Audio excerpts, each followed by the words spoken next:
Hi everybody, this is Doug Lynn coming to you with Quiet Speculation. We are bringing you a Thursday afternoon lightning round here, talking about a few topics that we had on our minds, some lessons from Khans of Tarkir, talking about buying fetches, what Treasure Cruise means for Modern, things like that. So exciting stuff. We are joined today by Kelly Reed. Kelly, say hey. Hello.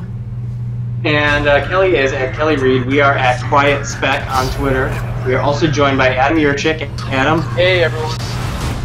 And we have also joining us today is James Chilcott. Hey, everybody. And James is our special guest today. James, where can people find you on Twitter? I'm at MTG Critic. Excellent. And where can they find more of what you write? I'm writing both for, got some upcoming stuff for Quiet Speculation, and I also write for MTGPrice.com. Oh, wonderful. Okay, so we are going to be discussing a lot today. We have a big list of stuff. Twitch viewers, people joining us, please absolutely ask questions in chat. We'll try and get to them as we can here. But we are going to start off here talking about Khans of Tarkir lessons. And I had pulled up the interest page on MTG Stats. And I was looking at what cards have gained weekly and what cards have dropped weekly. And what's fascinating is that when you look at it, there is practically nothing in Standard, really, even that's gaining, and there's only one card in Khans of Tarkir that is gaining. And can anybody guess what that card was? Let's go with Monastery Swift Spear leading up to the GP. Yes, in fact, it was Monastery Swift Spear or Monetary Swift Spear, however people want to accidentally pronounce that, was the only card that went up. It went up 39 cents, about 19%. And that's the only card that's gone up out of Khans, and you'd think that because Khans is being open so much, there's so many fetch lands being open, that the demand should be there. But, James, why are there no cards in Khans that are going up in value at this point? Well, I think what we've seen with Khans to date is an example of the usual trends for a fall set exacerbated by the presence of people being very excited about the fetch lands being reprinted from Onslaught. And what that did is create a hype storm that lasted longer than usual. We usually get 2 or 3 weeks after the Pro Tour as people are, acquiring their cards, and supply, though present, is still slowly trickling into the marketplace for cards to rise. For the set's overall estimated value to peak, and for the value of a booster box that a player or collector might open at home to peak. And with Khans, we've gotten a few extra weeks out of it, actually. I mean, I think we've actually enjoyed a larger bubble and a longer bubble than usual. It got to the point where it was worth it for me to be popping all of the foreign boxes of Khans that I had, purchased to sock away. The vast majority of those ended up getting popped and flipped real quick because the EV was just so high on things like foreign fetches and, foreign Siege Rhino and Mantis Rider, and the Planeswalkers shortly after Pro Tour KTK, that it just didn't make sense to hold boxes anymore. It made sense to be opening, flipping, and getting rid of them before the bubble collapsed. And now, a month on from that period, we're seeing the natural, healthy, normal decline of the set's overall estimated value down to a reasonable level. And we have seen a lot of these staples have dropped too.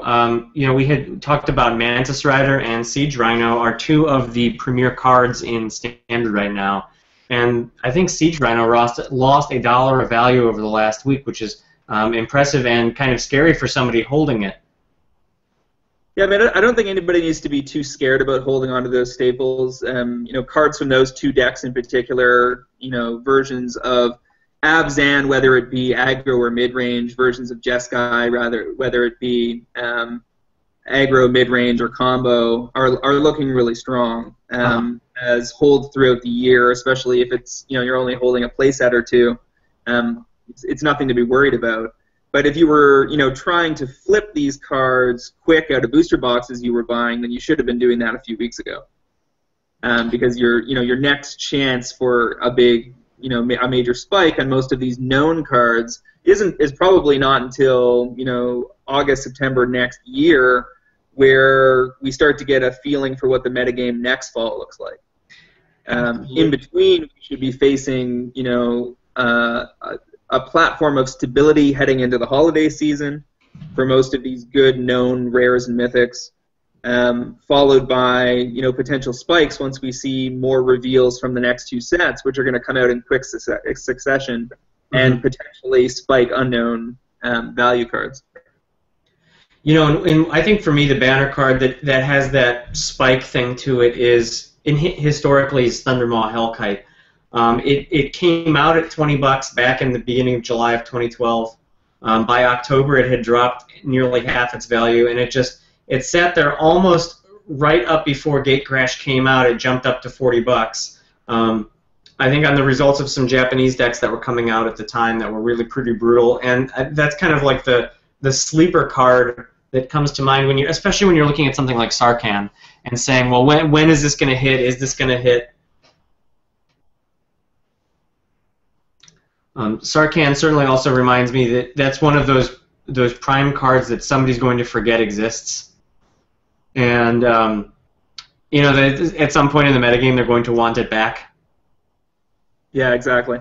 I mean, it's a fantastic card. The drifting down is simply a reflection of it not being played as a 4 in enough top table decks. In the last couple of weeks worth of tournaments, we're seeing the ascendancy of the fresh version of Jeskai Ascendancy played alongside the white-blue heroic template, which has certainly pulled some players off in a whole another direction. And the Mardu decks that Brad Nelson and company were fronting a couple of GPs ago are just fading down the totem pole, and they weren't running 4 of the card in the first place.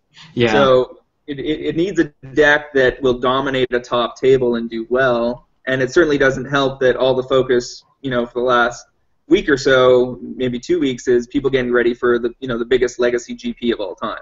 Certainly, yeah, and that has drawn a lot of attention. What cards and cons do you want to be holding going forward? Well, I mean, certainly there's no harm in holding things like Dig Through Time, Foil Treasure Cruise, up until the point where we see a ban list for Modern in the winter, which I believe comes out at the end of January, if I'm not mistaken. Somebody correct me if I'm wrong. Yeah, and it should be the weekend after the pre-release of the next set. So it might be early, mid-February then. Yeah, so on that also, when is the right time to be buying fetch lands? We can talk. I think the trends are pretty similar on the Onslaught and the Cons ones right now, but do you think now is a good time to pick them up, or do you think they're going to go lower? No, I think it has to go lower. What we're facing here is we had a lot of people that were holding off jumping in because they had gotten burned on Shocklands in Return to Ravnica, where people were expecting to pick them up in the kind of $6 to $10 range where they had largely settled by their lows, and they were hoping to be able to flip them within the year at double, and that just hasn't happened. Yeah. We've had a couple of key duels or shock duels like Steam Vents that have risen, and certainly the original printings of those have risen, and foils are still moving well with reasonably mild but strong, consistent increases.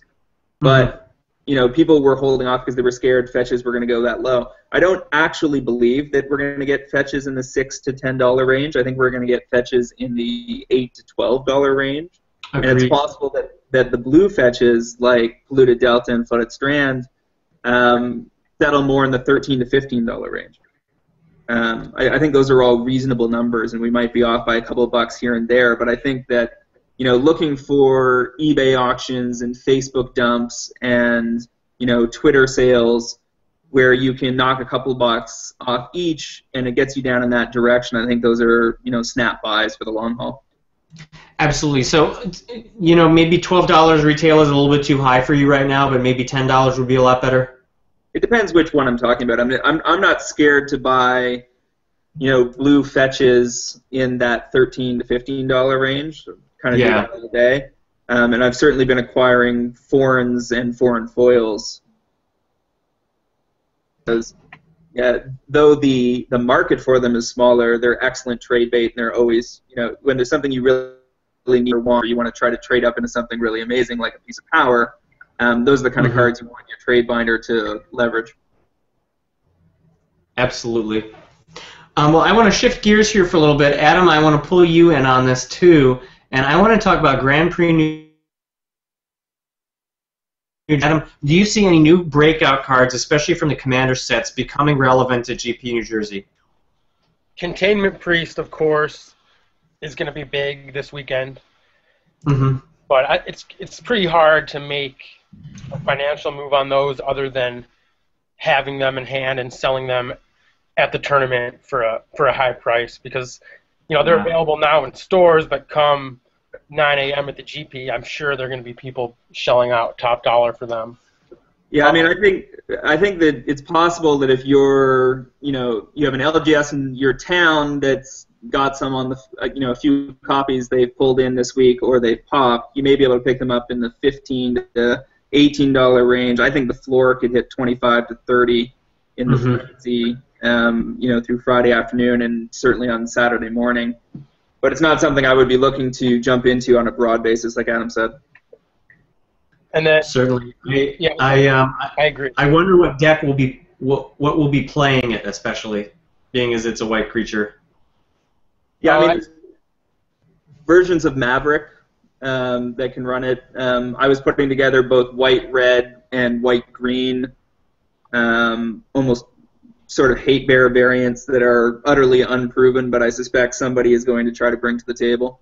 Yeah, I mean, and certainly Mother of Runes is going to play well with that card. I actually played against Ben Stark online a couple of days ago, and he was playing a Maverick deck with black, with all sorts of hate bears and stuff, and certainly he'd be playing Containment Priest in that. Yeah, my Counter Slivers deck that I'm bringing to the table at GP New Jersey is running 2 Containment Priests in the sideboard. So it's going to be a format staple at $14. It doesn't seem like there's a lot of upside to pick it up right now, though, right? I mean, this is not a true name Nemesis. No, and I think the key point with Commander 2014 is we don't have a true name Nemesis. I think Wizards is well aware of the shelf clogging problems that they created with the unbalanced decks last time, and they've been deliberately set up this time to avoid that.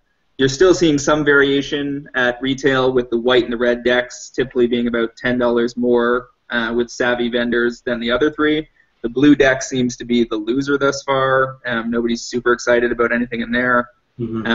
But overall, I think for your casual player, your casual collector, they're all solid pickups because they have a lot of value in terms of cards that you will play in a whole bunch of decks, Commander and otherwise, at the kitchen table over time.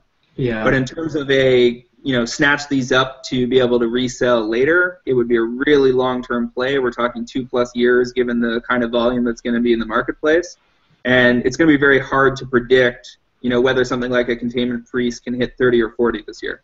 And I'd rather just be in on other opportunities than be messing around with trying to roll the dice. Certainly. Adam, I've got a question for you, too. One of the cards that struck me as being really playable is Dual Caster Mage. It is 1 red. It will fork a spell when it comes into play, and it has flash.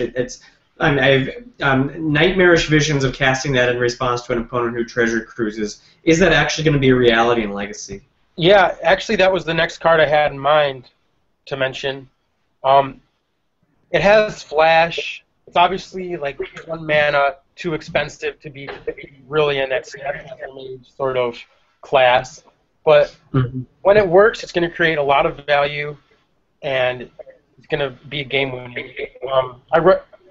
I read Sam Black's article this week, and he mentioned that as a card that kind of caught his mind.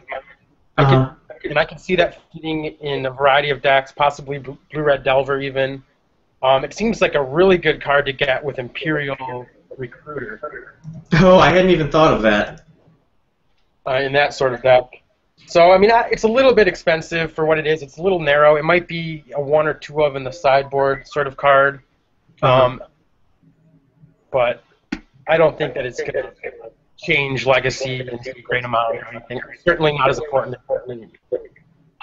Yeah, I mean, it's pretty scary to imagine what might have been if that had cost 2 red flat instead of 2 red 1. Oh, yeah. Because the last thing blue-red Delver decks need in Modern and Legacy would be a card like that coming out in a standard format that could play alongside Treasure Cruise, Snapcaster Mage, whatever you want to throw in there. Absolutely, you're totally right. I think it would be nightmare if you would be able to cast that and just do it off your own Treasure Cruise. But it's sitting at about 1150 right now. This is a card that I see that maybe if we see a big performance of it coming out of something, it could double in price. But okay, so what is the big performance for me? I think it may be alongside Painter's Servant, where you're like Adam said, you're using Imperial Recruiter. If a deck like that were to hit, but I think it would have to have a 4 of showing to actually go up any respectable amount in value. Yeah, I mean, I think I'm targeting that card more as a long-term play for casual EDH, and occasional, Legacy, show up somewhere in a top 16 in Legacy a couple times a year, and I'd be looking to get in the $6 to $10 range, I think, to feel comfortable with it. Uh-huh. I agree. If we see it win the Grand Prix, then maybe in the short term there'll be some options for it, but maybe in a few years the card will start prime time. Uh-huh. Adam, do you have anything else that really jumps out for you for New Jersey? I also wanted to mention that Containment Priest is going to be a big part of the Stoneblade strategies. For example, the blue, white, red one that just won the Open. I think that's going to be the most popular home for it. And those decks, they do want to play fair. They have their typical suite of counter magic, and sometimes have problems with things like Show and Tell or Grizzlebrand coming out or any of those things. So it will certainly be a potent tool there for 2 mana. It's probably worth noting a few other cards that have spiked in advance of the tournament. Uh-huh. Forked Bolt has been on a rise for a couple weeks now. Foil Forked Bolts are basically legendary ghosts at this point that are very difficult. And I suspect that, when I go interviewing dealers on Saturday morning on the premises, they're going to be telling me that they're sold out of that card. I've also been looking at Arc Trail has potential applications in any deck that can reliably get to 2 rather than 1 mana on the basis that what Forked Bolt can't do is kill a Flipped Delver and a Pyromancer, but Arc Trail can do that. Ah. Because it does 2 and 1 for 1 of the red, as opposed to 2 divided for 1 red. So you're not going to run 4 of it, but as a 1 of included, we can get a little play. But it doesn't have the rarity of a Rise of Eldrazi in common. No, it's not going to spike like Forked Bolt, but it's a relevant card. Price of Progress is extremely relevant going into the weekend, and it's showing it going, rising in some places from as low as $4 to $10 toward going into the weekend. It could easily hit 10 to 15 on the floor, commonly, and it's just so strong against the decks that are only playing a few basics in defense of Wasteland and are otherwise fully exposed to a 6 to 8 point hit off 2 mana. Uh-huh.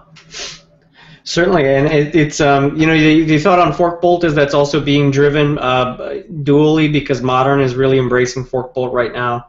Yep. But I had not considered Price of Progress as one of the Legacy winners. Certainly, I think the blue-red burn with Treasure Cruise is one of the hottest decks right now. No pun intended, of course.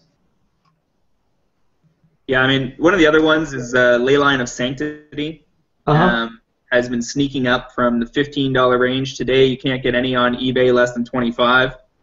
Wow. So, and that was a card that that card's never been cheap, I don't think, for a very long time at the very least. I mean, as I was going through Rogue decks this week, fooling around with concepts, one of them was just to run 4 of those main deck and completely lock out Burn, completely lock out Storm, completely lock out, any of the decks they're targeting. I mean, it's really terrible to have main deck against a fair deck like Stoneblade or Deathblade. Mm-hmm. And Delver doesn't have that much burn it points to your face, really. I mean, they're running 4 Chain Lightning and 4 Bolt, and maybe a couple of cleanup spells for the mirror match. But certainly as a sideboard card, Sanctity is looking very strong. Mindbreak Traps looking very strong. These are cards that are going to get played a lot this weekend, and the spike may be short term for these cards. They may float back down as people unload them if their decks don't perform at GP New Jersey. But certainly heading into this weekend, they've been looking pretty good. So how much meat do you think there's left on the bone if Leyline of Sanctity is already $25? Are you going to be picking those up hoping that they hit 40? No, I don't think so. I would want to wait and see whether we see a trailing off of these situational constructed play cards. Mm-hmm. Because the thing with cards like this is they don't have a card like Snapcaster Mage was an all-star spec when they were available under 20 because it's good in practically every format you could ever play it in. And so if the reason you bought it you end up being wrong about, it might not matter because you might have been right about the other 3 different reasons. Yeah. But something like Leyline of Sanctity is, only Spike players are playing this card and they're playing it in constructed situations. In Modern and Legacy, you're not going to see a kitchen table guy pick that up and realize, the power in his random dot deck. Yeah, certainly not. So do you guys have any other breakouts you want to talk about for GP New Jersey coming up?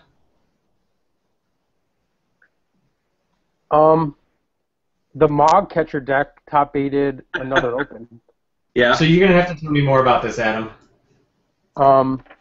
Basically, it's a red prison deck like we've seen with Blood Moon and Magus of the Moon and Chalice and Ancient Tomb and City of Traders. But then this one added Mog Catcher as sort of a cleanup card to quickly take over the game once the opponent's locked out. And you can tutor up bullets like Rakamar and other weird things. And actually, now that I'm speaking, I can think of a breakout card that's actually Goblin Settler. I had a competitive friend on Facebook ask to borrow one, and it sounds like he's playing it, and I'm not exactly sure where, but I think it's like $50 now, and it might be something to at least keep in mind. It's one of those obnoxious $50 uncommons from Starter because it's a one red and 3 colorless. It's a 1/1. When it comes into play, you destroy a land. So certainly would work in that Mog Catcher deck. I feel like I have seen these now and then in the Imperial Painter Servant decks, but yeah. Someone else actually mentioned Restoration Angel too. Oh, interesting.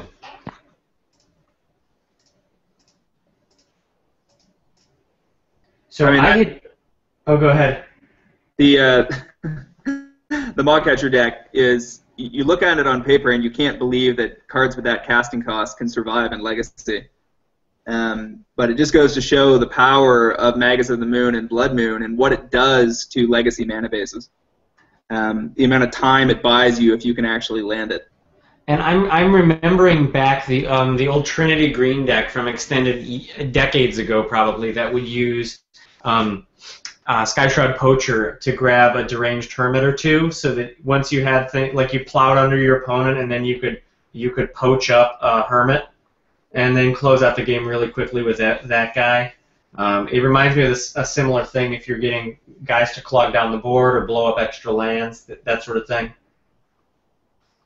Exactly. But that is interesting. I had not seen the rise in Mog Catcher, and I certainly would not have imagined it to be a Legacy card, so that's wild. Well, I mean, Gary Thompson on Star City yesterday, his featured deck was a Soldier Legacy deck.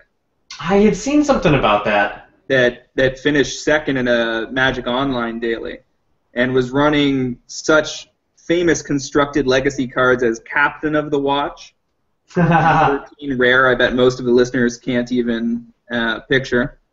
Daru War Chief from Scourge, Enlistment Officer from Nemesis, Field Marshal from 10th edition, Loxodon Gatekeeper from Ravnica. Wow. Preeminent Captain from M15. I mean, I don't. If that deck gets anywhere near day 2, it's going to be hard to argue that Legacy is not a vibrant format. Yeah, certainly. That's wild. I'm looking at the list now. There's 4 Ballyrush Banneret. Yeah. So I mean, the key card there, though, if we say that the Maw-Catcher deck exists because of Blood Moon, this deck exists because of Chalice of the Void on turn 1 off of Ancient Tomb. Because the whole plan here is that Delver runs something like 24 to 30 spells that cast 1. Uh-huh. So you Chalice on turn 1 with Ancient Tomb, and their entire deck goes away. So either they're holding Force or Daze, and can play it immediately, or that's game. And we've been looking even at Chalice in Modern as a card that really attacks the Burn and the Delver decks pretty hard.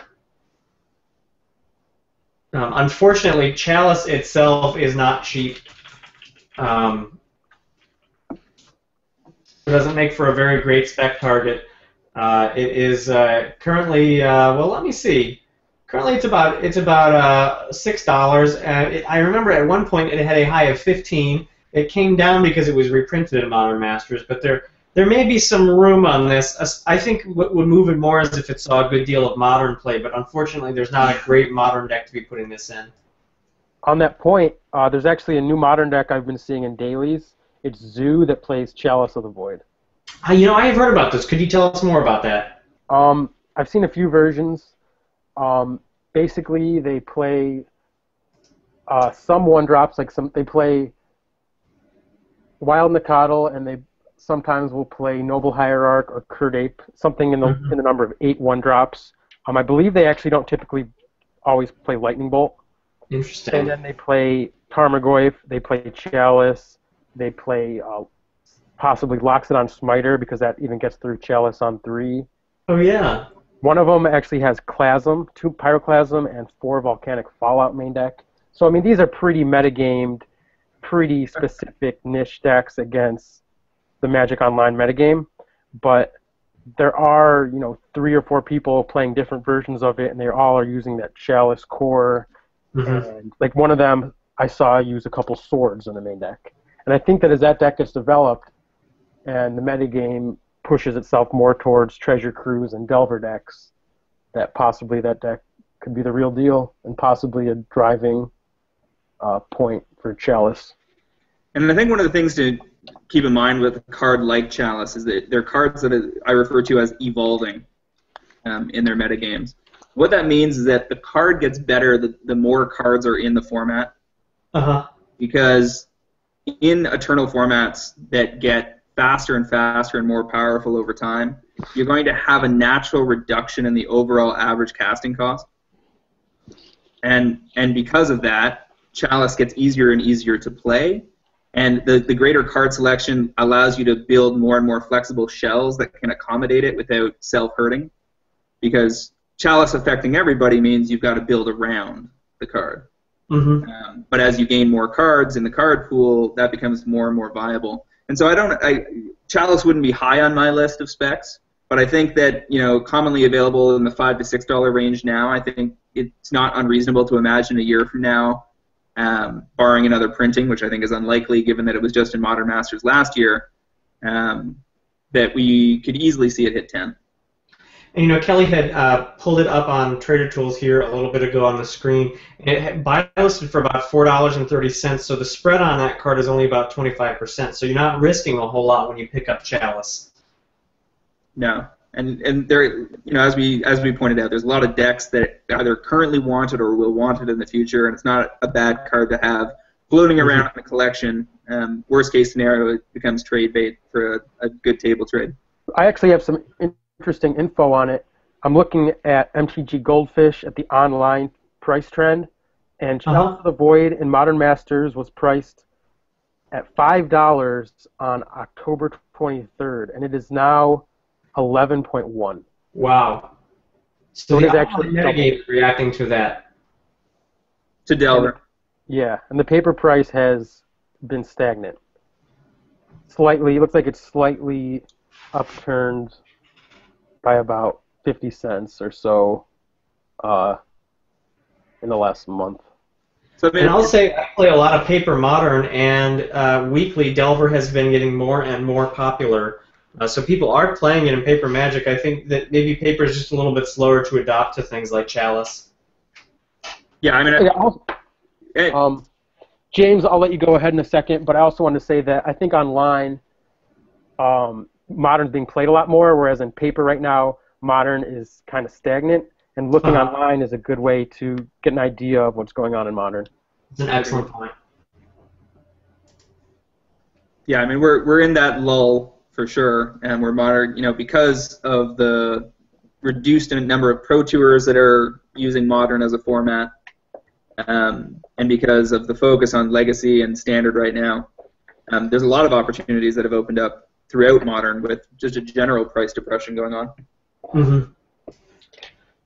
So, one thing I had noticed, and I don't know if this actually means anything, but I had noticed on Star City that they are sold out of the card Goblin Assault. It is the enchantment from Zendikar block, 2 in a red, make a hasty goblin, every turn your goblins have to attack. I had noticed this because I was thinking that this is one of those cards that breaks open a Delver Mirror if you stick it. And I don't know whether they're sold out because people just want a whole lot of them, or whether somebody else has the same thing in mind. But when you're looking at a metagame that is really twisting around Delver and the Delver Mirror, a card like that can be very important. Yeah, I mean, one of the things that's going on is that not a lot of decks are running a lot of counter magic, and a lot of the counter magic that is being run soft. So, and the counter spells tend to be fast and furious in the early turns, and then everybody's just kind of playing off the top. Mm-hmm. And if you've just exhausted somebody's supply of blue cards through a forced situation, then dropping Goblin Assault the turn after is a pretty good way to get going again. Mm-hmm. It's a real card. I'm sure, Doug, you know Irvin from Cincinnati. At World one year in Standard, he played that alongside Bitter Blossom in a red-black aggro deck. And I believe we're undefeated in Standard. And, I mean, I always thought that card was pretty powerful, so I would not be surprised if someone's trying to use it. It would actually seem pretty good in Mogcatcher deck, of all things. Play that on turn 1.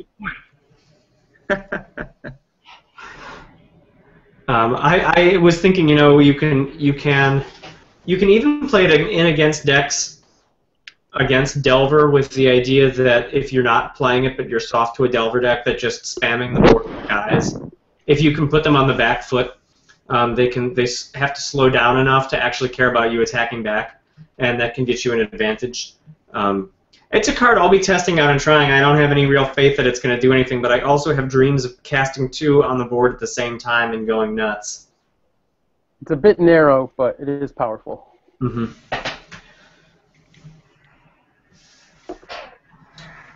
So another thing I want to talk about was potentially undervalued cards in Standard. Now, we did talk, and also, we can rope Modern into this too.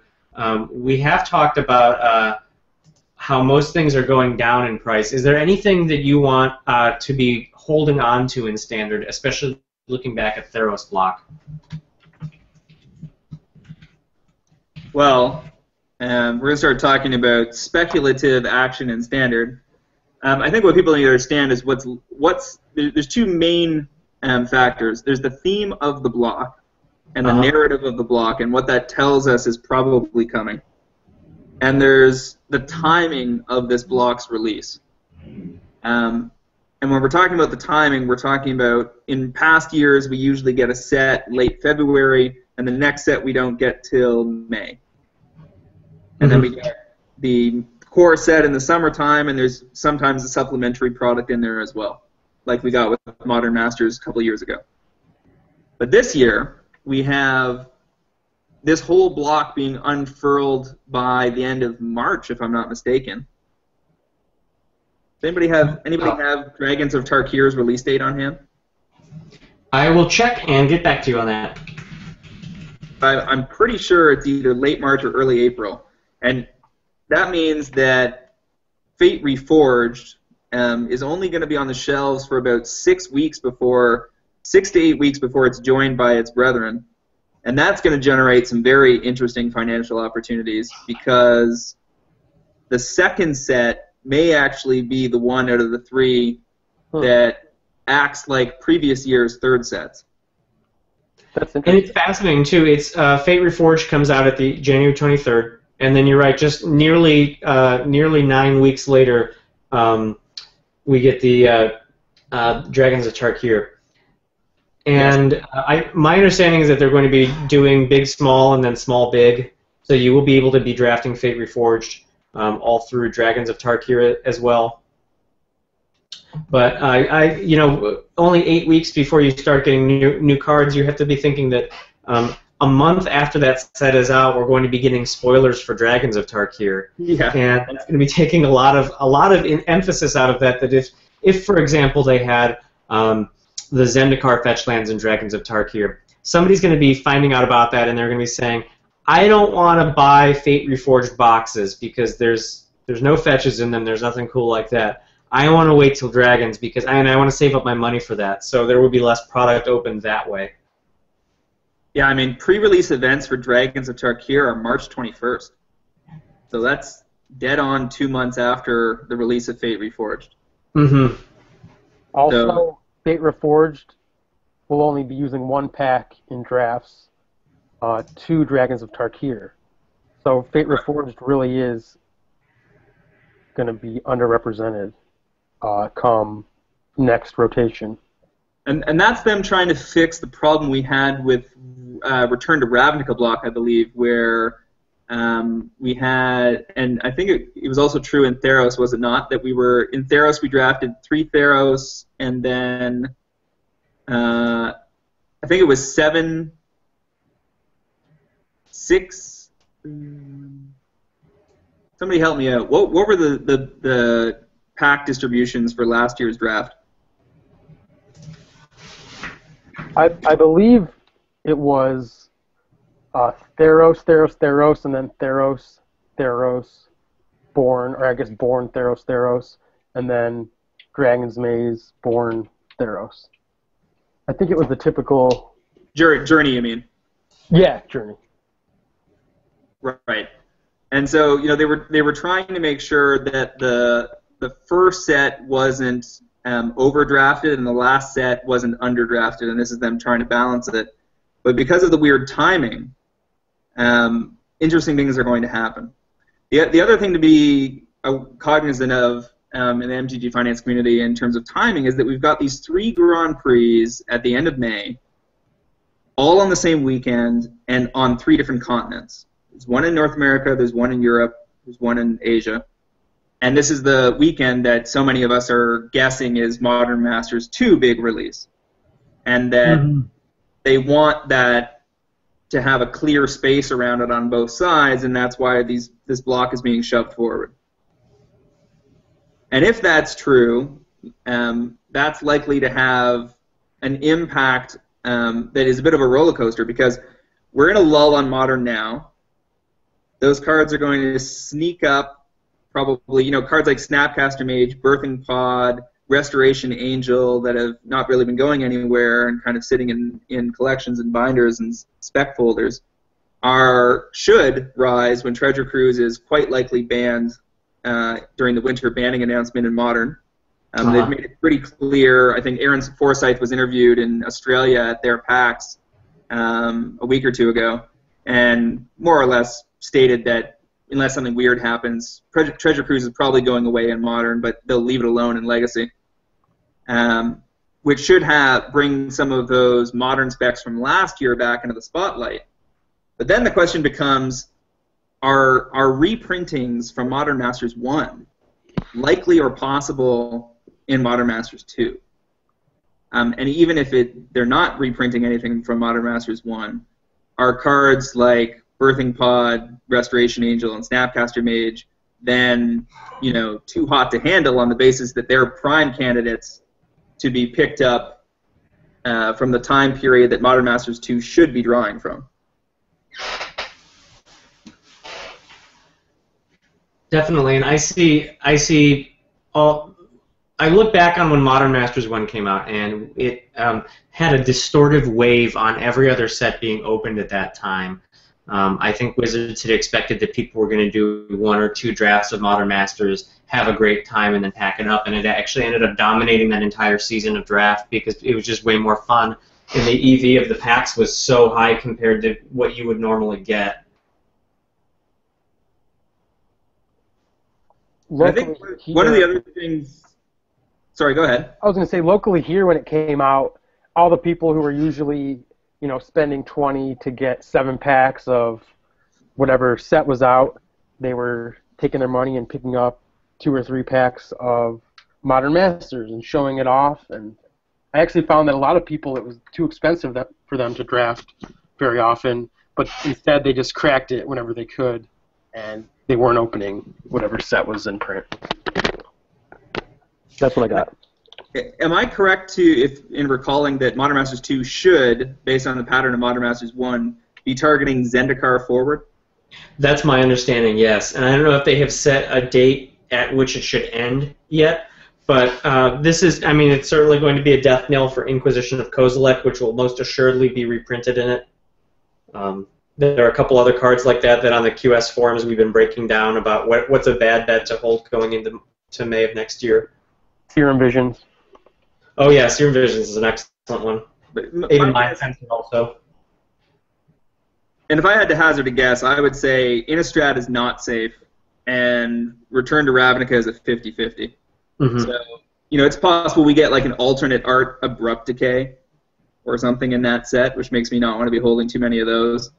Certainly, unless I can get a really good deal on them, I'm not too excited to be picking up Liliana or Snapcaster Mage or Restoration Angel or Birthing Pod, if that is indeed Modern Masters 2 and if it's targeting that 4 to 5 year set of blocks.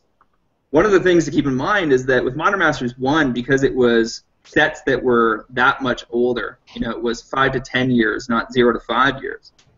The overall curve of growth in the game had made a lot of those older cards much more scarce. And so it's one of the reasons that we saw cards like Tarmogoyf bounce back so fast. It didn't really even fall much at all. There was a lot of talk about $200 Tarmogoyfs going down to, $100, and there were certainly some random sales made in a panic in the first couple of weeks of Modern Masters openings in that zone, but then it very quickly came back up to parity. And there was a point where the Modern Masters Tarmogoyf was going for more than the original Tarmogoyf. Oh, yeah. Just on the basis of art. So, but I think it's important going into Modern Masters 2 for everybody to realize that that's probably not going to be the case this time. Now, not only is there an outside chance that something like Tarmogoyf might get reprinted again, because I think there's a very good chance, given the triple Grand Prix structure on 3 continents, that they're releasing Modern Masters 2 in non-English languages. Fascinating. And if that ends up being true, then a new Japanese Tarmogoyf or a new Russian Tarmogoyf, that becomes the new hotness. And on that basis, they could justify printing some of those cards again at that mythic level where it doesn't really mess with much. Uh-huh. And also, they don't do that at all. And there's also this floating around in the back of my mind, and almost nobody may agree with me. There's an outside chance this isn't Modern Masters 2. This is Legacy Masters. And I've talked to some people that said, is there enough stuff that's not on the reserve list that you could even print a product like that? And I haven't done enough of the research to add up the list and see if it makes sense. But it's important for people to realize that the point of Modern Masters is not to flood Modern with a bunch of cards that are going to get played at top tables. The vast majority of Modern Masters was chaff. That the purpose of the set is to create a great draft format. It's a limited doubling season in it. Yeah, it's a limited set. And so there was really only 20 or 30 relevant MTG Finance, modern relevant cards in the last Modern Masters. So if you look at a potential Legacy Masters product from that perspective, they could do the same thing. Force of Will is not on the reserve list. Yeah, and they could accomplish much of their goals of Modern Masters with Legacy Masters if they're stretching and saying, look, we're still going to put Dark Confidant and Tarmogoyf in it. We're going to put Inquisition in it. We're going to put in enemy-colored fetch lands, and we're going to be able to do all that stuff. But we're also going to print some goofy stuff that's not on the reserve list that you're gonna love to see. Because I mean, think about how interesting that draft format can be if they can go back as far as they want to pull cards. Mm-hmm. And the other thing is to keep in mind is that almost every product that comes out now, there are cards being stuffed in there for EDH players because Commander is making them a lot of money. That's why we've got an annual Commander product, and why we're getting cards in every set that are Commander focused. Whether it's Commander 2014 or not, every set released has some Commander product in it now. And so, going back and grabbing a bunch of cool Commander cards and throwing them into something like a Legacy Masters, that seems possible, that seems feasible. The other thing is that it's nudging me in that direction is that we just had Vintage Masters on Magic Online. So if we've got Vintage Masters and we've got Modern Masters, why wouldn't they print something like Legacy Masters? Certainly, and Magic has had issues. I think Dragon's Maze was one of those sets that was just too completely designed for Commander cards, to the exclusion of actually printing tournament playable cards. But yeah, certainly. Dragon's Maze has a lot of problems. that's one of them. Plenty of blame to go around on that set, but it's one of those things that indicates that they have found that there's a huge casual market that wants these cards. And James, you had mentioned, I think, that Vintage Masters drafts are coming back on Magic Online. Is that correct? Yeah, so that's a good segue. But let me just finish that I don't believe, if I've got to put odds on it, 70% that's Modern Masters 2 in that triple GP weekend. Maybe 25% it's Legacy Masters, or 20% it's Legacy Masters, and 10% it's something completely different. So I'm not dead set on that being the case, but I think it's something for people to be thinking about and trying to do their own, research and math on, because there's definitely going to be some money to be made or lost there if we get caught off guard. Certainly. So why don't you tell us a little bit more? You're talking about money to be made with Vintage Masters then online. Well, I mean, I'm not sure I'm even qualified to have that conversation, given how many Lotuses I'm holding. Yeah, you have to admit your bias in this position here. Yeah, I mean, I've made a lot of money off VMA, but they were on short-term and mid-term specs. I started investing heavily in Magic Online last May in advance of the full VMA release list. And, if you guessed correctly on things like Show and Tell and Wasteland, then you were in the right place at the right time. And there was a lot of money made there. And, if you bought in on Dak Faden early last June and rode that up to $11 or so from $3 over the course of 2 or 3 months, you made a lot of money. You were holding Volcanic Islands leading into Khans of Tarkir. There was a lot of money to be made. Force of Will and Jace the Mind Sculptor, when VMA went off sale in September, made a lot of people a lot of money. But also holding a bunch of Moxes and Lotuses that are doing nothing because they haven't supported the Vintage format with proper prize support, which has turned a lot of people off from playing Vintage. And it's a bit of a catch-22 because they've been, I think I've advanced this point before with others, and people have called me crazy, but if I had done Vintage Masters, I don't think I would have released Power as is.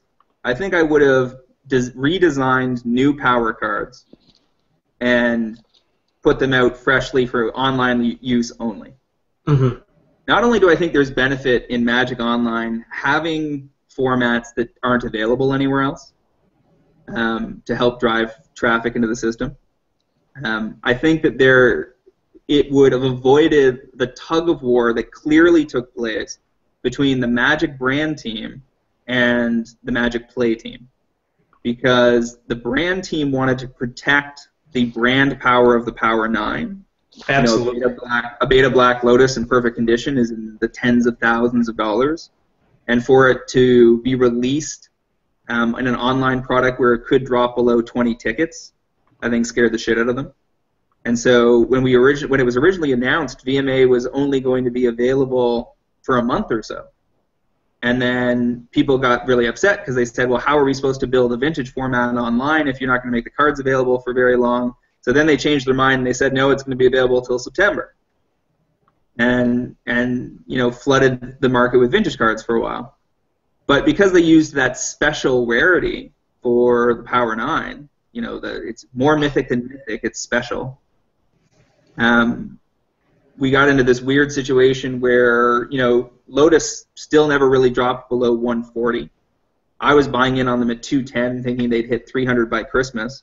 Mm-hmm. That's definitely not happening because now we've got VMA coming back for a quote-unquote holiday season draft for, I think, a month. I think it lands the last weekend of November and goes into the third week of December, if I'm not mistaken. And so, Vintage Master specs are a sell. I mean, most of those cards that are vintage only, not legacy or modern playable, are a definite sell right now, heading into that period, where I will then be looking to pick them back up. And you talk about how their failure was that they couldn't release enough power to actually cultivate a vintage format, where people were saying, if this costs me $1,000 or $2,000 just to play the deck that I want to play online, it's not worth it for me to play. It makes me think of how Tarmogoyf dropped down, but then quickly shot back up again because a lot of people were saying, well, now I have a Tarmogoyf, I can start making a modern deck, and the popularity of the format surged. I have to feel like there's a curve on which enough people are playing vintage to where the demand for all those things goes up again. I don't know that we're going to see a $300 Lotus, I'm sorry to say, but it's interesting to think about, once we actually see daily events firing for that. Yeah, I mean, I think the biggest issue is rooted in a fundamental conflict on MTGO, which is that the constructed scene in paper supports the viability of LGSs, which act as third-party free marketing devices, marketing outreach centers for Wizards. Mm-hmm. So you think about, why does Wizards want to support your local gaming shop and not just deal with Walmart? Well, they do that because Walmart's not going to run tournaments. And they need these pockets of activity to drive the sale of product at retail. That's why LGSs are supported and why they exist. Uh-huh. We don't have that situation online. And so it's not really to Wizards' benefit for people to be playing Constructed online, because once they acquire the cards, especially for the older formats where decks don't change very often. In print you often hear people say, I don't play because I don't want to keep up with all the changes, I just play Modern or Legacy. I like the fact that I can buy this deck for a few years and I only have to swap out a few cards. So that's clear. If you're trying to sell digital booster packs online, that's clearly on the basis that you're trying to get people into drafts on Magic Online. That's basically the point of the software, because that's where they make the money. Otherwise, people are giving money to the box to buy cards for their new constructed decks, and that doesn't. It benefits the system indirectly, but not directly. We have only about 5 minutes left here, James. We're getting a little bit of interference on your mic, or maybe it's on Adam's, but I think it's not mine. Settled down at this point. But we want to open it up to questions from the Twitch listeners. If you have a question, you can ask ahead in the chat box, and we'll certainly get to that. I wanted to wrap up if you guys have a card that you feel very confident on as a call. And I will start with my own. Mine is Young Pyromancer. Young Pyromancer, I was startled to see, is still only $2.50. It has a profound legacy applications, modern applications. We all know it's very good in the Delver deck. This is an uncommon from an old set that was only available for a year and was not drafted very much. And I am just, it is one weekend buyout away from completely disappearing from the internet and spiking up to $4. And I'm still shocked that the bedrock of the Delver deck isn't doing anything. I definitely like Young Pyromancer. I actually was able to pick up a couple of foreign copies at the game store a couple weeks ago. I think I got like a Russian one and a Japanese one or two for just a few dollars, and I was absolutely ecstatic about that. But my only concern on Young Pyromancer is that if we are seeing Modern Masters 2 this summer, I think it's an auto-include. It's possible that it pops up there. And the thing about Young Pyromancer is that it doesn't have any thematic or naming constrictions that prevent it from being reprinted. So it's high on the danger list for reprints. But barring any reprint news, it's an excellent spec. I certainly like them up through January, which is when we're going to see the next banned and restricted list that will, if it takes out Treasure Cruise but leaves Dig Through Time, then there's a distinct possibility that deck is still a thing. Yeah, but I do like this as a card to hold on to for at least a month or two. Agreed. And certainly the foils are still very reasonably priced. Foil Delver would be another one. I mean, if Treasure Cruise is a $30 foil, then Delver is not a $15 to $20 foil. You're talking, a couple of notches back down the growth curve in Innistrad block, and it's protected from reprint just from the fact that it's double-sided. Oh, absolutely. Yeah, it's not going to see a reprint until we go back to Innistrad, I guess. Or until we get a double-sided card somewhere. But, I mean, that's not going to be a casual include in some other product like Commander because they're just not going to do that print run. Absolutely. And physically it is foiled on both sides, which is cool, too. Yeah. So, I mean, James, do you have a quick hit here on a card that you like? In Standard, I like See the Unwritten. We didn't get into the other factor for Khan's block, which is that the narrative suggests that they're going back in time. They're going to save Ugin from Nicol Bolas, and that means we're probably getting a Nicol Bolas Planeswalker, a new one, and we're probably getting Ugin, the colorless Planeswalker Dragon, in Fate Reforged. And when we get to Dragons of Tarkir, I'm assuming, given the name, we're going to get a ton of big, amazing dragons. And so I would be very surprised if Brian Kibler is not casting See the Unwritten to pull some ridiculous dragon out of his deck by the end of the year. Or a pair of them, yeah. Good call. Adam, do you have anything? I don't know if it's a great spec, but I think Obstinate Baloth is kind of underpriced. I just keep seeing it everywhere in places I wouldn't expect it. Played in Modern, it's seeing Legacy play, and it just seems like a pretty solid card to I've been liking it against Delver. Yes. Sometimes ramming out a 4/4 that gains you 4 is just all you need to take the game away. Yeah, Loxodon Hierarch used to be one of the best cards in Standard, and Obstinate Baloth is basically the best one of those we have, and it has a lot of other upside as hate against discard, and of course it's in a single color. From Siege Rhino to Thragtusk, a mid-range green creature that can reverse the flow of life has been proven to be a strong card over and over again. Absolutely, and at $1.50, it's an interesting pickup, and I certainly like it. Well, if you tuned in late, or you may have missed the whole thing, or you want to listen to it again, you will find the archive posted on YouTube. Our name there is Quiet Speculation, all one word. You can certainly tune in. If you're listening now, go ahead and add us as a person to follow. You'll get a notification every time we do this again. We're attempting to do it about once a week. And if you have questions or comments, please tweet at us or email us or leave comments on YouTube. And we hope to hear from you, and we will be with you again. So, James, thank you for coming on the show. Thank you, everybody. And Adam, thank you also for coming on the show. Yeah, thank you, and thank you, James. And we will be back next time. Thanks for listening.